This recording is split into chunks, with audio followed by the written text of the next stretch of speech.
یہ کہ یہ حضور کو اصل میں یہ اندیشہ تھا کہ پہلے تو میرے کہنے سے انہوں نے ایک بات قبول کی جو دل سے نہیں تھی ان کی، اب اگر یہ طلاق دے دیں گے تو ایک داغ لگ جائے گا مطلقہ ہونے کا، یہ بھی ایک داغ ہے معاشرے کے اندر، تو اس کے بعد پھر کوئی اور شکل نہیں ہوگی زینب کی دلجوئی کی سوائے اس کے کہ میں اس سے خود نکاح کروں، تاکہ جو داغ، ایک تو اس نے جس طریقے سے میرے بات مانی اس کا ایک جو ہے حق ہے، اور ایک یہ کہ اب طلاق دے دی جائے تو دلجوئی جو ہے وہ اس سے کے بغیر نہیں ہو سکے گی کہ وہ میں نکاح کروں۔ اور اس صورت کی ابتدائی جو سورہ احزاب کی ابتدائی آیاتوں سے معلوم ہوتا ہے کہ اللہ تعالیٰ کی طرف سے بھی یہ بات حضور کو پہنچائی جا چکی تھی کہ وہ آپ جو ہے پھر اگر یہ طلاق دے دیں تو پھر آپ نکاح کریں، اور حضور اس میں ڈرتے یہ تھے کہ عرب میں چونکہ جو منہ بولا بیٹا ہوتا تھا وہ صحیح بیٹے کے مانند ہو جاتا تھا، وراثت میں بھی حصہ لیتا تھا اور بیٹوں کے تمام معاملات ہو جاتے تھے۔ تو ظاہر بات ہے کہ کسی شخص کا اگر سلبی بیٹا ہو، حقیقی بیٹا ہو، تو اگر کوئی عورت اس کی نکاح میں آئی ہے پھر چاہے وہ طلاق دے دے، لیکن پھر بھی ظاہر بات ہے کہ وہ اس کا باپ جو ہے اس سے نکاح نہیں کر سکتا، اس شخص کا باپ جو ہے اس کی ایک دفعہ بہو رہی ہے وہ، تو وہ بہو رہنے کا معاملہ جو ہے مستقل ہوگا، لہذا وہ نکاح نہیں کر سکتا۔ تو اس سے یہ کہ اندیشہ یہ ہوا کہ ظاہر بات ہے کہ ہمارے معاشرے، اس وقت معاشرے میں منافقین بھی تھے، نام کے مسلمان لیکن حقیقت میں اسلام کے دشمن، پھر ظاہر ابھی وہاں پر یہود بھی موجود تھے، تو یہ کہ وہ تو ایک اسٹنٹ بنا دیں گے، اس کو پروپیگنڈے کا طوفان اٹھا دیں گے حضور صلی اللہ علیہ وسلم کے خلاف، جو یہ پروپیگنڈا کریں گے کہ یہ کیسے نبی ہے، اپنی بہو سے نکاح کر لیا انہوں نے۔ تو حضور اس اعتبار سے پریشان تھے کہ یہ چیز جو ہے ظاہر بات ہے کہ اس میں آپ کی ذات کے علاوہ تحریک جو تھی اسلامی، جو بھی دعوت آپ لے کر چل رہے تھے، اور جو اللہ تعالیٰ اقامت دین کی جو جد و جہد اور جو فریضہ آپ کے ذمہ لگا چکا تھا، اس کے لیے بھی ایک رکاوٹ پیدا ہوتی، تو آپ اس کی وجہ سے متردد تھے، پریشان تھے۔ تو اللہ تعالیٰ نے فرمایا کہ جب تم نے کہا امسک علیک زوجک، کہ اے زید اپنی بیوی کو اپنے پاس سے روکے رکھو، تو یہ کہ واتق اللہ ما فی نفسک، اور اس وقت جو ہے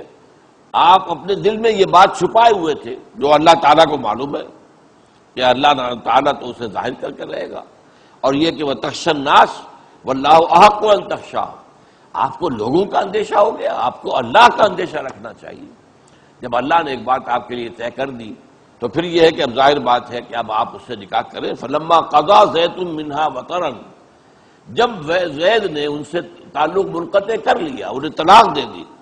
زوجناکہا، اللہ فرما رہا ہے ہم نے انہیں تمہاری زوجیت میں دے دیا ہے کہ لا یکون علی المؤمنین حرج فی ازواج ادعیائہم، تاکہ آئندہ کے لیے یہ رواج ختم ہو جائے اور اہل ایمان پر کوئی رکاوٹ نہ رہے اپنے بیٹوں کی مطلقہ بیویوں کے ساتھ نکاح کرنے میں، اذا قضوا منہن وطرا، جبکہ وہ اپنی ان بیویوں کو طلاق دے چکے ہوں اور قطع تعلق کر چکے ہوں، وکان امر اللہ مفعولا، اور اللہ کا معاملہ تو جو ہے ہو کر رہنے والا ہے، اللہ کا فیصلہ ہے، ہو کر رہے گا، لہذا حضور نے حضرت زینب سے نکاح کیا۔ اب یہ ہے جس کا حوالہ دیا جا رہا ہے کہ یہ جو رواج چلا آ رہا تھا عرب کے اندر اور ان کی تہذیب کا جزو لا ینفک بن گیا تھا، یہ معاملہ ختم نہیں ہو سکتا تھا جب تک کہ اللہ کا نبی، اللہ کا رسول اس کو نہ توڑے، اس لیے کہ دلیل تو شریعت کے اندر بنے گی تو اللہ کے نبی اور اس کے رسول کا جو ہے امن ہوگا، کوئی اور اگر اس کام کو کر بھی لے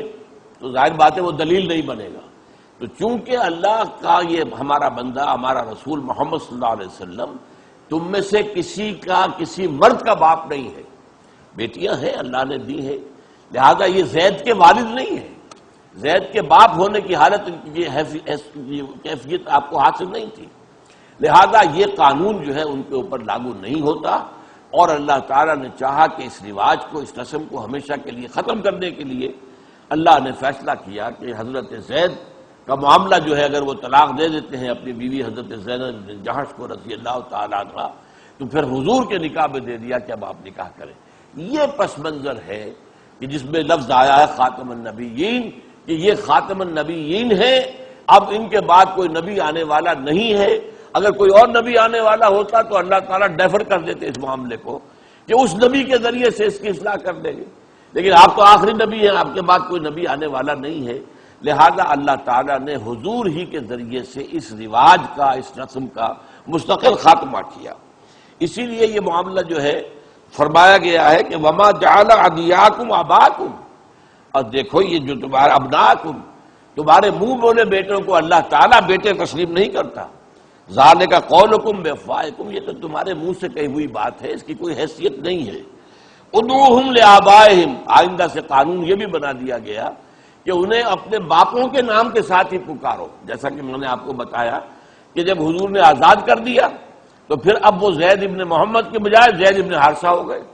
اس حوالے سے معاملہ کیا گیا ہے۔ وَهُوَ أَقْسَطُ عِندَ اللَّهِ، اللہ کے نزدیک بات صحیح یہی ہے، مبنی بر یہی ہے کہ ان کو ان کے باپوں کی طرف منسوب کرو۔ کوئی منہ بولا بیٹا، کوئی منہ بولا باپ جو ہے شریعت اسلامی میں معتبر نہیں ہے اور اس کی شرعی کوئی حیثیت نہیں۔ تو یہ نص صریح ہے جو قرآن مجید میں ہے۔ باقی احادیث کے اندر یہ معاملہ جو ہے بہت ہی وضاحت کے ساتھ، بڑی تکرار کے ساتھ آیا ہے، اور اسی لیے امت پر اجماع ہے۔ 1400 برس سے امت پر اجماع ہے، امت کا اس بات پر۔ یہی وجہ ہے، آپ کو معلوم ہے کہ عین حضور کے زمانے میں ہی، آپ کے حیات طیبہ کے دوران اور آپ کے انتقال کے فوراً بعد عرب کے اندر کتنے نبی کھڑے ہو گئے، نبوت کا دعویٰ کیا، اور امت کا فیصلہ کیا ہوا؟ یہ سب کافر ہیں، ان سے جنگ کی گئی۔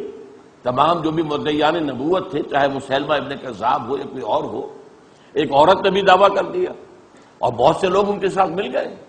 اس حد تک مسیلمہ ابن کذاب کو تو بہت لاکھوں لوگوں نے مان لیا، اور یہ اتنی بڑی تحریک تھی، اس کا میں کافی ذکر آپ کے سامنے کر چکا ہوں کہ یہ اصل میں کاؤنٹر ریولوشنری موومنٹ تھی۔ حضور نے جب انقلاب اسلامی کی تکمیل کر دی عرب میں، اور جاء الحق وزهق الباطل ان الباطل کان زہوقا، وہ دین غالب ہو گیا جزیرہ نماء عرب میں، تو منافقین نے پھر ذرا سر نیچا کر لیا اور اپنے اسلام لانے کا دعویٰ کر دیا جھوٹ موٹ کا، اور وہ منتظر تھے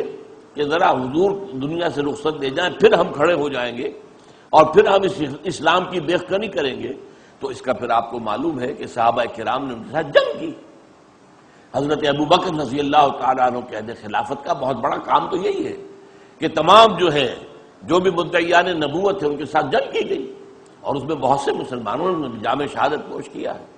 تو یہ اجماع جو ہے کہ حضور کے بعد اگر کوئی شخص کھڑا ہو نبوت کا دعویٰ لے کر تو وہ دائرہ اسلام سے خارج، وہ مرتد، واجب القتل،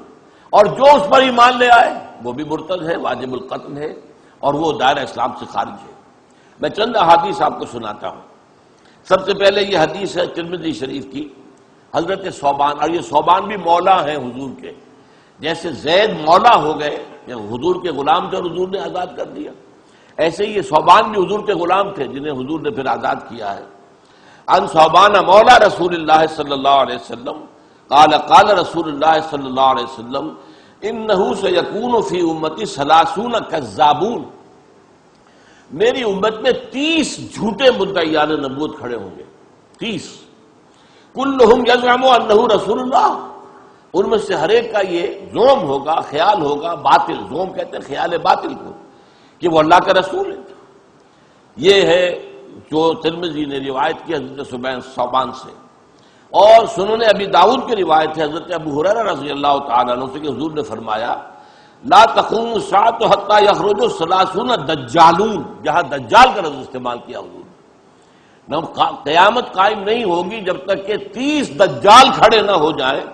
کلہم یزعم انہ رسول اللہ، ان میں سے ہر ایک جو ہے یہ زعم رکھے گا، یہ اسے خیال باطل ہو گیا، زعم باطل ہوگا کہ وہ اللہ کا رسول ہے، وَأَنَا أَنَّهُ نَبِيُّ اللَّهِ، حالانکہ میں جو ہوں اللہ کا نبی ہوں اور خاتم النبیین ہوں، میرے بعد کوئی نبی نہیں ہے۔ اسی طریقے سے بخاری کی ایک روایت ہے، حضور نے فرمایا کہ یقیناً جو ہے کانت بنو اسرائیل تسوسهم الانبیاء کلما ہلک نبی خلفہ نبی، بنی اسرائیل کی سیاست جو ہے انبیاء کرتے تھے، جیسے ہی کسی نبی کا انتقال ہوتا تھا اس کی جگہ دوسرا نبی اللہ تعالیٰ کھڑا کر دیتا تھا، لیکن میں آخری نبی ہوں، میرے بعد کوئی نبی نہیں۔ اس حدیث کے سلسلے میں بھی آپ نے وضاحت کر دی کہ وہاں تو سلسلہ تھا نبوت کا، ہر نبی کے بعد دوسرا نبی، لیکن میرے بعد اب کوئی نبی نہیں آئے گا۔ اسی طریقے سے ترمذی کی روایت ہے ان الرسالۃ والنبوۃ قد انقطعت فلا رسول بعدی ولا نبی، رسالت اور نبوت دونوں منقطع ہو چکے ہیں میرے بعد۔